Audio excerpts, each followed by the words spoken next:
Sí, buenas tardes a todos. Mi persona y quien nos acompaña, Lucila Rivas, fuimos encomendadas a desarrollar un tema relacionado con el blanqueo de capitales y las actividades relacionadas con el terrorismo. No obstante, han surgido recientemente algunos proyectos relacionados con el tema, en el cual se involucra directamente la profesión de abogado, por lo cual nos pareció importante hacer un trabajo con la presentación referente a las disposiciones que actualmente rigen el tema y el nuevo proyecto de ley que está por ser aprobado. El tema principalmente, vamos a hablar de una manera muy general sobre el blanqueo de capitales y el financiamiento del terrorismo, y para posteriormente Lucila desarrolle los temas relacionados con las disposiciones penales aplicables a las personas que no cumplen con las disposiciones que establece la ley. Esto aunado a que estamos entrando en Panamá, porque ya en la ciudad de Cocle existe el tema del sistema penal acusatorio, en el cual el procedimiento establecido para llevar a cabo estos procesos es totalmente distinto a lo que habíamos conocido antes, y por considerarlo de importancia para todos nosotros, ya que podemos ser tanto sujeto activo como pasivo de estos delitos, debemos conocer estas disposiciones. Sujeto activo y pasivo, toda vez que pudiéramos ser nosotros mismos en nuestra actividad profesional quienes nos veamos involucrados en una actividad de estas, o como asesores de clientes que vienen en busca de un apoyo legal y tenemos que tener la información actualizada. Bueno, ya vieron que las facilitadoras son Daira Castañeda, de la licenciada, futura licenciada en pocos días, Lucila Rivas. La actualidad mundial. Esto es sabido por todos, todos vemos la televisión y sabemos que las organizaciones criminales producen billones de dólares, dice que son 600 billones de dólares al año, y que requieren la ayuda de sectores financieros y no financieros para legitimar ese dinero. Esos sectores financieros y no financieros, hay cada vez una lista que va en aumento. Principalmente se hablaba de los bancos, las financieras, ahora están las cooperativas, las empresas destinadas a tramitar valores, las cooperativas, todas las herencias que tengan que ver con financiamiento que manejen o hagan circular dinero. Las no financieras, ya vieron, las no financieras son, estas son las financieras.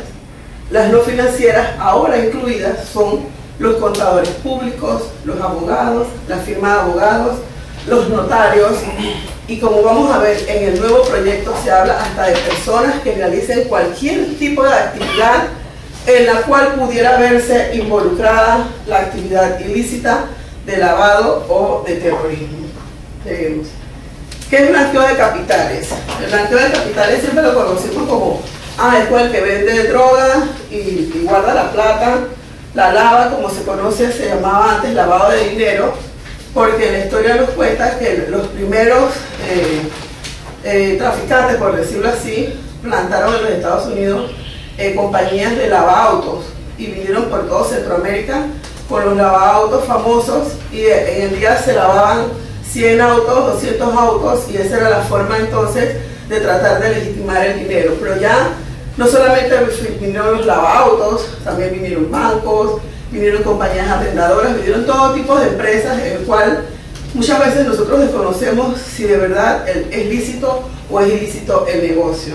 Entonces, estos son, el blanqueo de capitales son los métodos utilizados por la delincuencia organizada para ocultar o encubrir el origen de los bienes, dineros o valores que son producto de las actividades ilícitas para que parezcan lícitos, e incorporarlos al giro comercial de un país.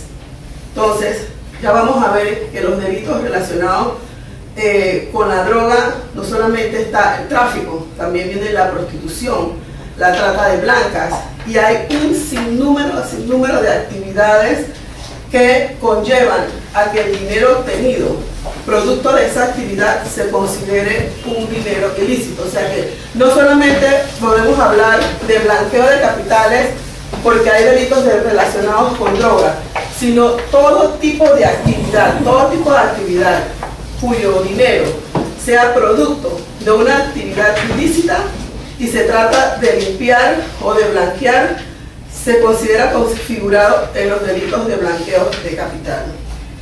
Aunado al blanqueo de capitales también está el financiamiento del terrorismo. Y el financiamiento del terrorismo se da cuando una persona por cualquier medio proporciona o recauda fondos con la intención de que estos sean utilizados para llevar a cabo un acto terrorista. Entonces, podríamos decir que son figuras distintas, pero donde el resultado final es un ilícito y este ilícito conlleva una sanción penal. Son dos actividades distintas. ¿Por qué? Porque en el blanqueo de capitales siempre el dinero que se obtiene va a ser proveniente de una actividad delictiva, mientras que en el terrorismo pudiera darse el caso, y el ejemplo más común que nos dan es de una iglesia de la Ayatolá, que los petroleros donan por la iglesia, pero los dirigentes de esa iglesia agarran el dinero y en vez de utilizarlo para la comida de los niños pobres, lo utilizan para comprar armas para financiar el terrorismo. O que una agrupación de la Cruz Roja de X país dona para una actividad X y ese dinero se desvía para las guerrillas en las fronteras de Colombia y Venezuela. Entonces, este dinero puede ser producto de una actividad totalmente lícita, de una actividad de los creyentes que ese dinero va a ser destinado para un fin justo, pero en el camino es desviado por personas inescrupulosas para este tipo de actividad que es el terrorismo. Entonces, pudiéramos nosotros, sin darnos cuenta, por ejemplo, estar participando en una congregación religiosa y esa congregación estar en este tipo de actividades, nosotros sin darnos cuenta pudiéramos vernos involucrados, ya sea como activo o pasivo de esta situación. ¿Cuáles son las fuentes del blanqueo de capitales? Hay muchas fuentes, son distintas, como les dije antes, de las drogas, del terrorismo, de la prostitución, de la extorsión, de la pornografía. ¿Y qué se trata de hacer? De introducirla en el sector comercial, de cualquier forma, comprando un carro, comprando varios carros, comprando un apartamento, comprando 10 apartamentos, alquilándolos para producto de ese alquiler obtener un dinero que se deposita en un banco y ya, una vez en el banco, pareciera que es un dinero que provino de una actividad legal, que es el alquiler de un apartamento, pero ¿con qué se compró ese o esos apartamentos? Fue de una actividad ilícita. Entonces lo que se busca es, si viene de una fuente ilícita, introducirlo en el sector comercial o colocarlo en el sector bancario a través de transferencias, depósitos, negocios de inversiones, valores. En un momento, cuando se iniciaba el tema de lavado de dinero, se descubrió que habían personas que se acercaban donde un panameño común y corriente le decían: si abres una cuenta en un banco, depositas $8.000, te ganas 1.000. Las personas iban, depositaban $8.000, se ganaban 1.000 y ya se abría una cuenta. Después esa cuenta se iba alimentando, pero habían 100 cuentas de $8.000 por diferentes personas comunes y corrientes que no tenían ningún tipo de relación vinculada con la droga, sino que fueron utilizadas por estas personas, y ya en un banco se legitimaba un dinero proveniente de una actividad ilícita. O sea que hay una cantidad innumerable de actividades y de situaciones en las cuales se apoyan los maleantes, no me interesa ese nombre, pero para convertir su dinero en un dinero, por decirlo así, bien habido. Los principios para combatir el lavado de dinero. Los 4 principios básicos que se deben adoptar en estas entidades financieras para combatir el lavado de dinero son, esto es importante destacar, que en un principio a quienes se llamó para que fueran los supervisores y actuaran en la prevención del lavado de dinero, a los bancos, a las entidades financieras. Hoy día se ha llamado también a los abogados, y en el 2011, el 1 de febrero, se aprobó una ley en la cual se establecen medidas para que el abogado cumpla con una serie de requerimientos.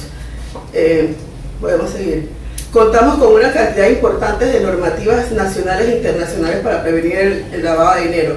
Estas son normas que, como mencioné anteriormente, no las manejo, sino que como abogada sé que rigen para todos. Están las normas de la GAFI, están todos los tratados internacionales en el cual se trata de prevenir el blanqueo. En Panamá se hizo una modificación reciente al Código Penal, que es la Ley 40, en el cual se incluyen todos los delitos relacionados con el blanqueo, porque también ocurría que cuando los fiscales o los jueces penales iban a iniciar la investigación, la actividad que realizaba el narcotraficante o el infractor no estaban tipificadas en nuestro código.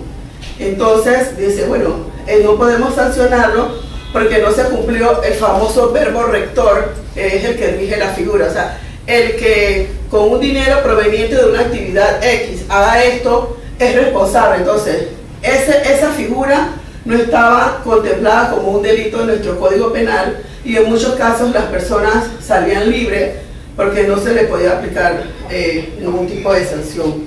Además de eso, tenemos también que las fiscalías, los fiscales de drogas que fueron especializados en drogas, han recibido un entrenamiento por las entidades internacionales y la DEA, en la cual ya tienen un amplio espectro y han participado en todo lo relacionado con una nueva legislación, siempre en busca de que esa actividad sea considerada un delito. Han tratado de hacer las normas lo más amplio, a veces tan amplio que enumeran figuras que tal vez aquí en Panamá nunca se han dado, que uno se queda asombrado. Por lo menos ahí dice, por ahí está, trata de blanco, eso es algo normal, pero para nosotros es una figura como que no era típica en nuestro país, y está incluido el tema también, vimos, de la pornografía infantil, el tema de los videos y la piratería.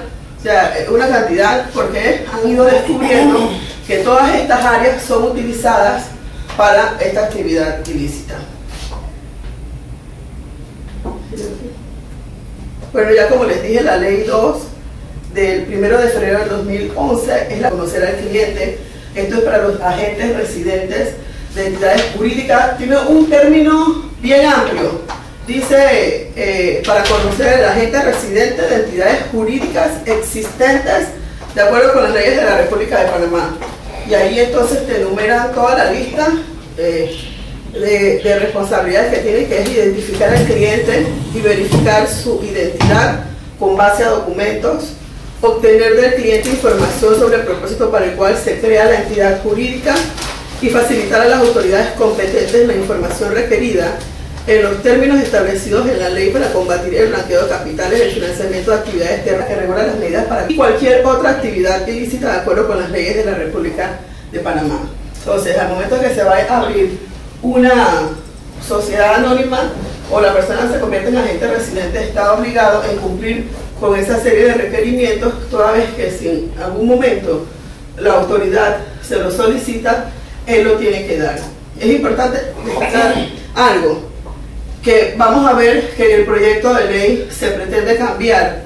El agente residente no está obligado a realizar ningún tipo de acción o verificación proactiva de la información que se les da. Él solamente cumple con solicitarla, se le entregue y tenerla archivada para que en el momento que le sea requerida, esta información pueda ser suministrada a las autoridades. Lucila entonces va a exponer sobre las disposiciones penales vigentes y las implicaciones que las mismas pudieran tener, tanto para las personas naturales como para los abogados si se incumple con estas. Reitero las buenas tardes de la licenciada Daira. Como ya sabemos, Panamá actualmente es uno de los principales centros bancarios a nivel mundial, esto por el establecimiento de más de 100 bancos nacionales e internacionales de reconocida trayectoria. Sin embargo, estas actividades bancarias también están siendo utilizadas por organizaciones criminales en donde su objetivo principal es introducirse a las economías nacionales a través de actividades como el blanqueo de capitales, el financiamiento del terrorismo, entre otras. En este sentido, Panamá ha establecido una serie o ha aprobado distintas leyes para prevenir entonces este tipo de actividades ilícitas. Pero antes de hablar sobre la legislación, voy a ver lo que es el concepto de blanqueo de capitales de acuerdo al Código Penal. El Código Penal lo define como quien reciba, deposite, negocie, convierta o transfiera dinero, títulos, valores, bienes u otros recursos, etcétera, como lo pueden leer ahí, será sancionado con pena de 5 a 12 años de prisión y de 100 a 200 días multas.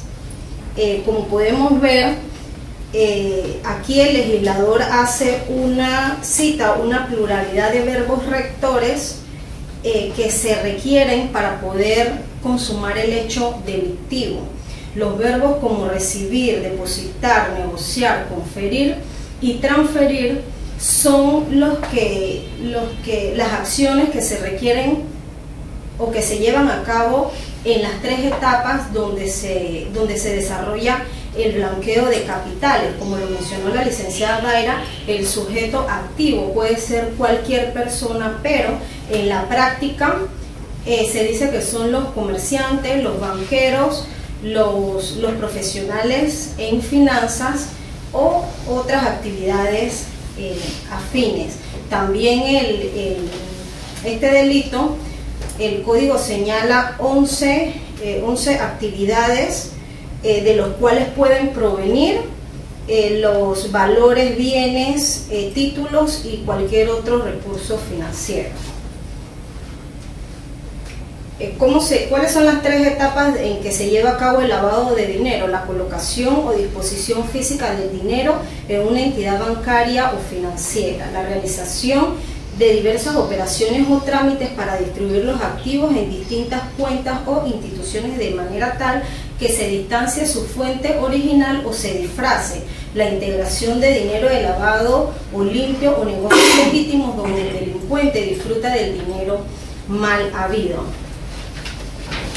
En este sentido, Panamá ha aprobado diferentes leyes, de las cuales voy a mencionar. En 1998 se creó la Superintendencia de Bancos, que como todos sabemos es la encargada de controlar y fiscalizar todas las actividades bancarias que realizan los diferentes bancos. Cabe destacar que en 1999 Panamá es incluida a una lista de territorios o países no cooperadores en materia de blanqueo de capitales, financiamiento del terrorismo y otras actividades ilícitas.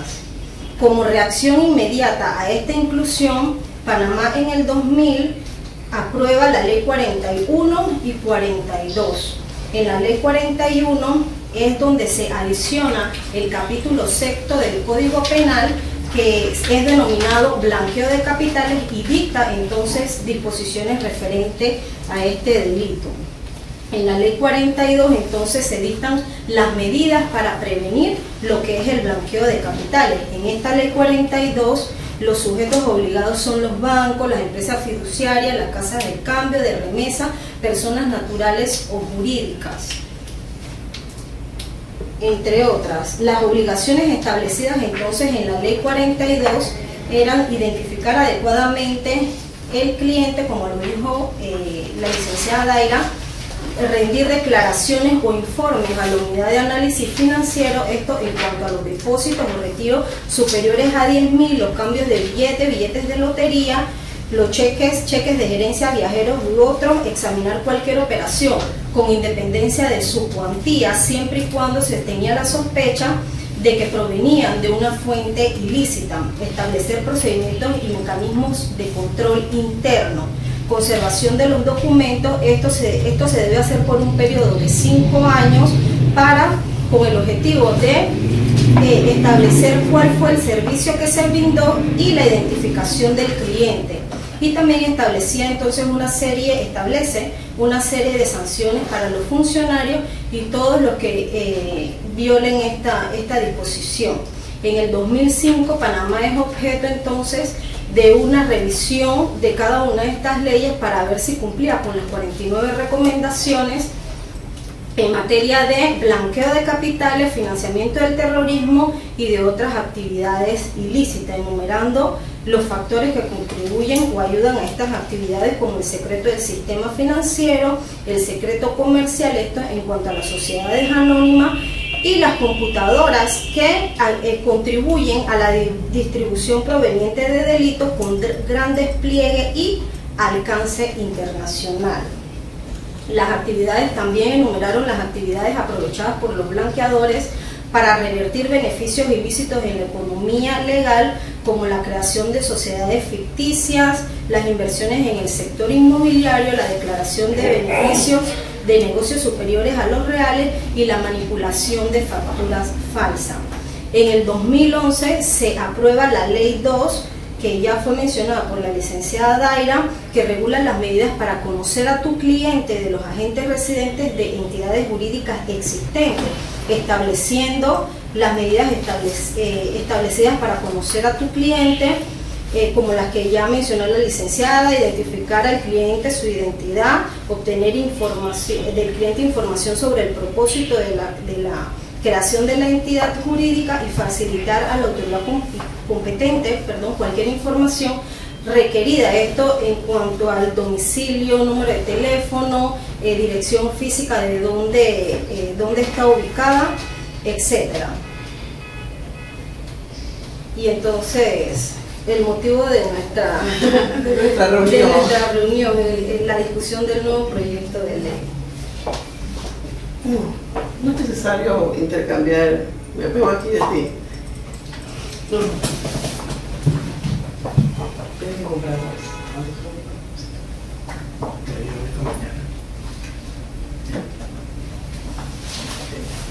Bueno, como mencioné al inicio de esta presentación, tuve la oportunidad de participar la semana pasada en la directiva del Colegio de Abogados. Y para sorpresa nuestra, como hemos conversado y les mencioné en el correo que les remití, el presidente del colegio fue invitado a una reunión del Ministerio de Economía y Finanzas, donde en conjunto de otros funcionarios, creo que dijo que eran funcionarios del MISI, le entregaron un proyecto de ley, ni siquiera dice anteproyecto de ley, con la exposición de motivos y las disposiciones que se quieren adoptar como medidas para prevenir el blanqueo de capitales y el financiamiento del terrorismo, y se dictan otras disposiciones. Y en su exposición de motivos explica de una manera amplia el motivo de este proyecto, que es para cumplir con los requerimientos de organismos internacionales en los cuales Panamá está participando. Pero tal vez el párrafo más importante y el que quiero mencionar, porque me imagino que todos leyeron el documento, ¿no? Con la exposición de motivos, ¿no lo vieron? Haga preguntas, profesor. Voy a hacer preguntas. No, donde yo les invitaba, yo les preguntaba esto, porque eso es lo que le comentaba a César, es un intercambio, no es una presentación del anteproyecto, es un intercambio. ¿No le llegó? Ay, por favor. El licenciado me preguntó, ¿usted no leyó? Y yo dije no, y yo dije que no. No, pero yo No, tranquilo, no se va a reenviar. Sí, donde se invitaba a la reunión, yo le resumí la exposición de motivos, y al final digo que por considerarlo de interés quisiera que intercambiáramos opiniones sobre el proyecto. Pero bueno, el documento en la parte que me parece más importante dice: todo lo adicional se hace necesario adoptar normas que fortalezcan la responsabilidad, capacidad y efectividad de los organismos de supervisión y control, así como las obligaciones de suministro de información a la unidad de análisis financiero por parte de todos los sujetos obligados, entidades declarantes y otras actividades y profesiones que realizan las medidas de corrección a tiempo en los sectores más importantes del país.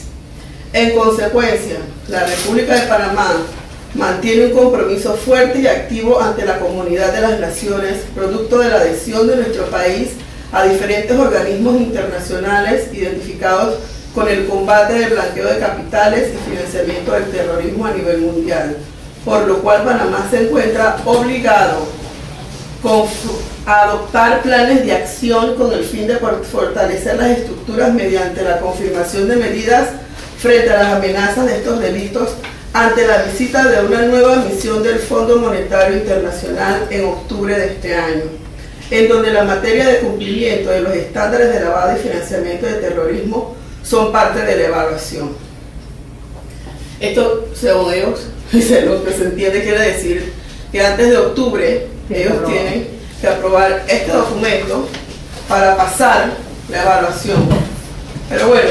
La evaluación es para sacarnos de todas las listas negras, grises y de todo lo contrario. De todas las listas, que como una reunión que tuvimos ayer en el Colegio de Abogados, los distintos presidentes y la Junta Directiva, Panamá, en cumplimiento o con la intención de salir de las listas, ha acatado las peticiones que se han venido dando a través de los años, ha firmado los diferentes tratados, ha firmado los acuerdos de información tributaria, el tema de la doble tributación, pero esto sería un documento más.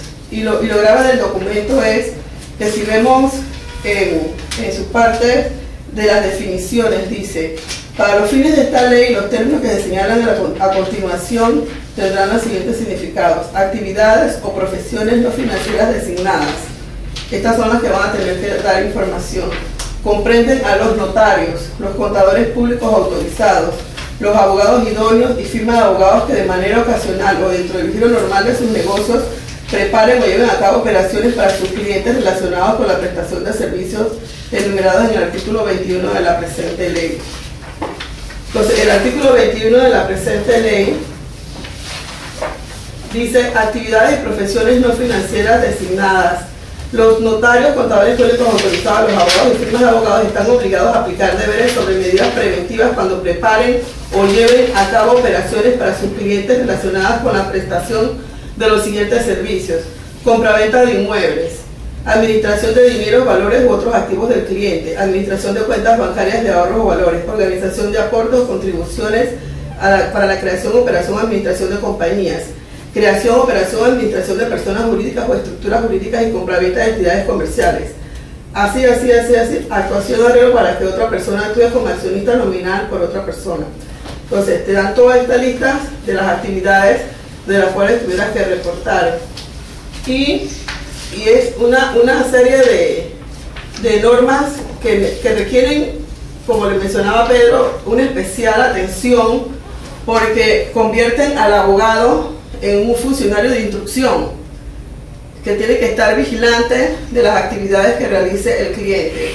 En un principio se quiso decir que tenía que informar cuando consideraba que esta actividad podría estar relacionada con ilícito.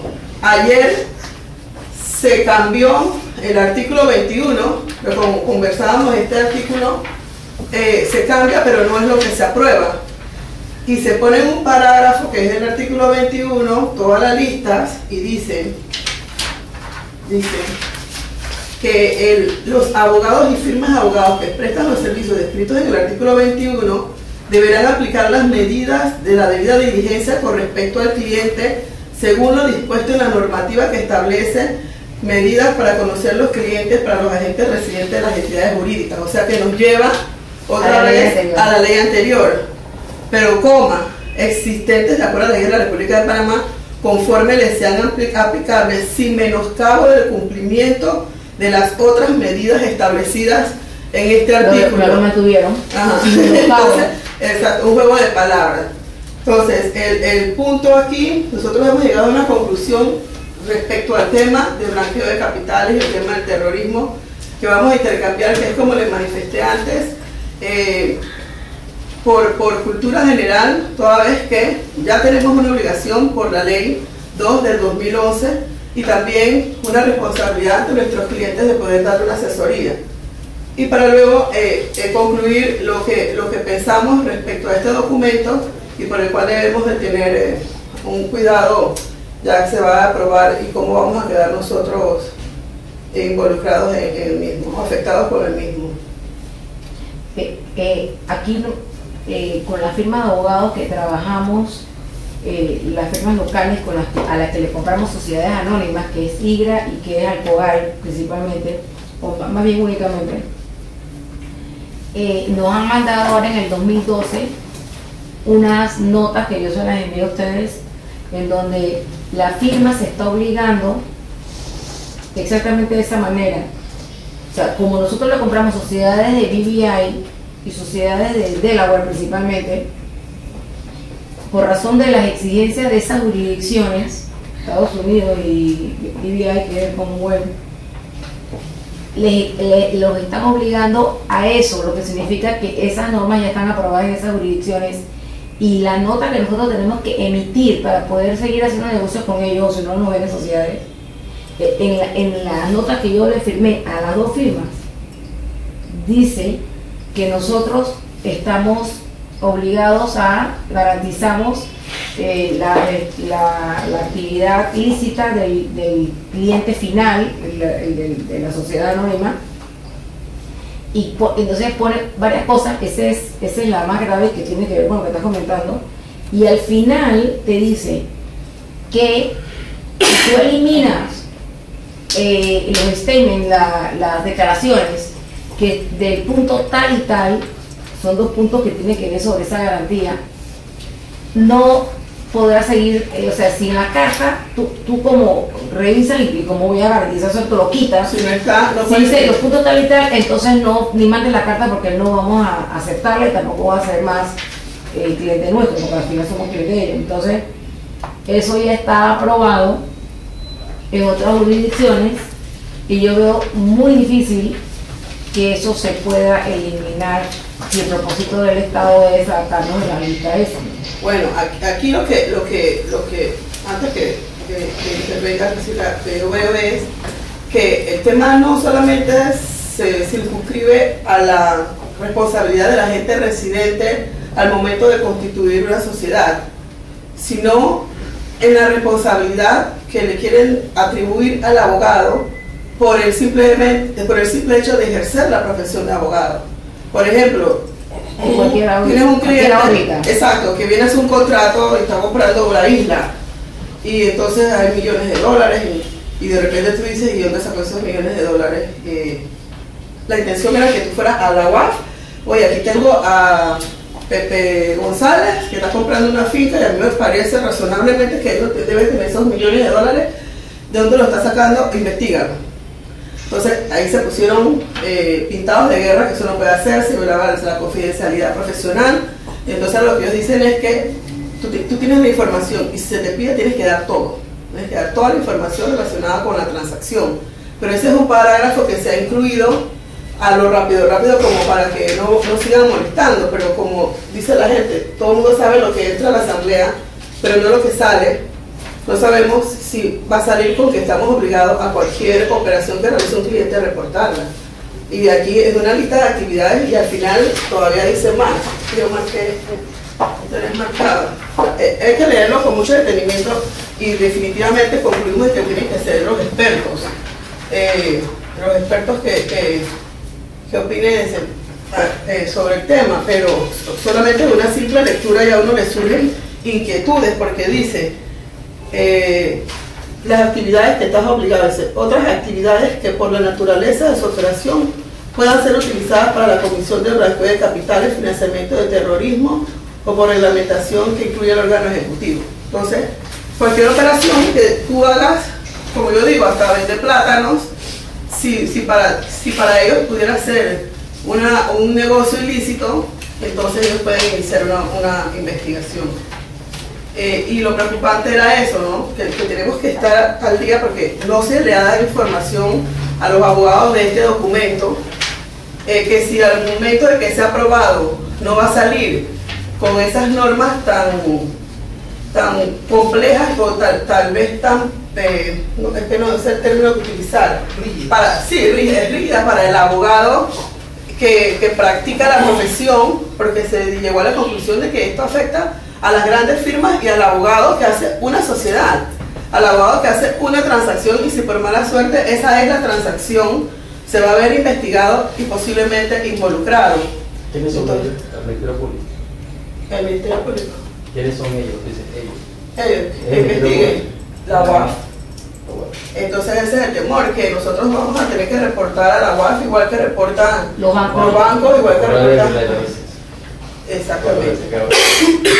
Entonces, esta era la inquietud que queríamos transmitir, por eso les remito el documento. Definitivamente, tal vez esta no sea la última reunión y tampoco sea la última vez que van a escuchar del tema, porque el tema solamente ayer fue que se dio a conocer a los distintos grupos de abogados, porque nadie tenía idea de esto. Desde hace mucho tiempo se estaba circulando un proyecto similar. Los distintos gremios de abogados siempre se opusieron, dijeron que el abogado no era un oficial de cumplimiento, que el abogado no era un watchman del cliente, no era un investigador, un fiscalizador, que ese no era el trabajo. Pero no quiero llegar a la conclusión antes que Lucila dé sus conclusiones respecto al tema del blanqueo de capitales y terrorismo, y entonces para cerrar la recomendación nuestra. Sí, las conclusiones que hemos llegado es que la particularidad del hecho debe ser notoria, es decir, debe ser más allá de lo normal, ¿no? Uno tiene que ver con la frecuencia del sujeto que se trata, el tipo de actividad, etcétera. Debe ser objeto de un estudio cuidadoso y detallado. Las señales de alerta que provienen de un movimiento transaccional no es suficiente. Es importante relacionar su actividad económica con un tipo de persona jurídica, natural o jurídica. Esto es en cuanto a dónde está, o sea, la ubicación geográfica de la persona, la actividad la actividad que maneja y la frecuencia con que lo hace. Todas las conductas tendientes a establecer la existencia del hecho delictivo deben ser probadas y acreditadas. Algunos indicios determinantes para el lavado de dinero son incremento patrimonial injustificado, la realización de operaciones ficticias, entidades falsas, vínculos con bienes de origen ilícito, etc. Sí, bueno, y nuestras conclusiones, y como abogados que nos debemos a la ley, son que definitivamente es bueno que se regule sobre el tema. Es bueno que existan controles para beneficio de nosotros mismos, porque así tenemos la certeza de que las actividades que realizamos no van a traer como consecuencia que nos veamos involucrados en una situación ilícita en la cual no tenemos participación. Pero también debemos tener cuidado de que estas normativas que se aplican con intereses tal vez distintos a los que se nos manifiestan no provoquen un daño al ejercicio de nuestra profesión, porque cada día son más las reglas que se imponen para que el abogado deje de ejercer esa profesión con el debido cuidado y con la confidencialidad que le amerita a su cliente. Cada día más se pretende que el abogado dé toda la información, abra sus archivos de información de un cliente, y esto también podría ser una violación del secreto del cliente. Entonces, no sabemos estos países que no cumplen las reglas iguales a las nuestras, que no se les imponen condiciones ni reglamentaciones similares, que nos exigen que nosotros seamos quienes demos toda la información cuando ellos quieran, como ellos quieran y ante quienes ellos quieran. Por ejemplo, el tener que en un momento nosotros abrir nuestros libros a autoridades extranjeras que no tienen mando ni jurisdicción en nuestro país, que se entiende que a eso es que vamos. Entonces, como abogados tenemos que ser vigilantes y proteger nuestra profesión. No es que vamos a proteger ni el lavado de dinero ni a la actividad ilícita. Lo que debemos estar pendientes de que las reglas que se impongan no vayan en detrimento del ejercicio de nuestra profesión, y que nos comparemos si en los otros países donde se pretenden aplicar también estas normas se cumplen las mismas exigencias que nos quieren imponer a nosotros. Entonces es importante que leamos este documento. Si tenemos comentarios, que los hagamos en su oportunidad. Yo creo que el colegio va a hacer un comunicado. Yo escuché distintas opiniones. Unas, no me parece que nosotros hacemos lo que sea y el cliente tú no puedes revelar. Si hay que revelar la información porque el cliente está en una actividad ilícita, yo digo que se debe hacer. Lo que hay que tener cuidado es qué es lo que se quiere detrás de las distintas figuras.